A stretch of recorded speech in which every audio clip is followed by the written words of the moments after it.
బాలీవుడ్ దర్శకులు తెలుగు హీరోలపై పగబట్టారా అంటే అవుననే చెప్తుంది చరిత్ర. బాలీవుడ్ దర్శకులు తెలుగు స్టార్స్ ని డైరెక్ట్ చేయడమే తక్కువ, కానీ డైరెక్ట్ చేసిన ప్రతిసారి మన తెలుగు స్టార్స్ కి ఫ్లాప్సే ఇచ్చారు.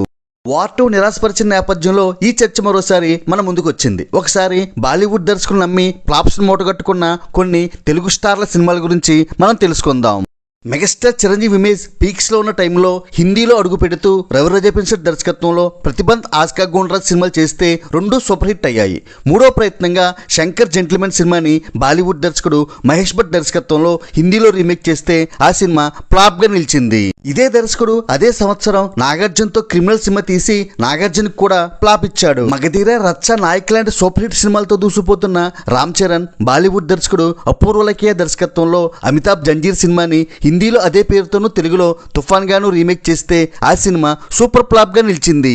తరువాత బాహుబలితో దేశవ్యాప్తంగా ఇమేజ్ని సంపాదించుకున్న డార్లింగ్ ప్రభాస్ ఓం రౌత్ నమ్మి ఆదిపురుష్ చేస్తే అది కూడా ఫ్లాప్ గానే నిలిచింది. ఇప్పుడు అయాన్ ముఖర్జీని నమ్మి ఎన్టీఆర్ వార్ 2 చేస్తే ఈ సినిమా కూడా నిరాశపరిచే విధంగానే పయనిస్తుంది.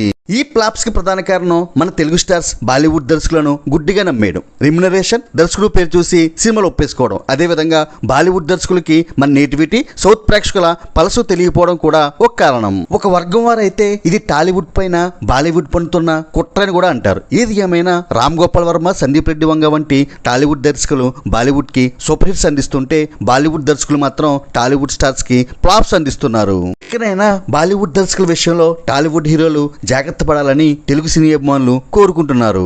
మీకు నచ్చిన హిందీ డైరెక్టర్ ఎవరో కామెంట్ చేయండి. Do like, share and subscribe cine master.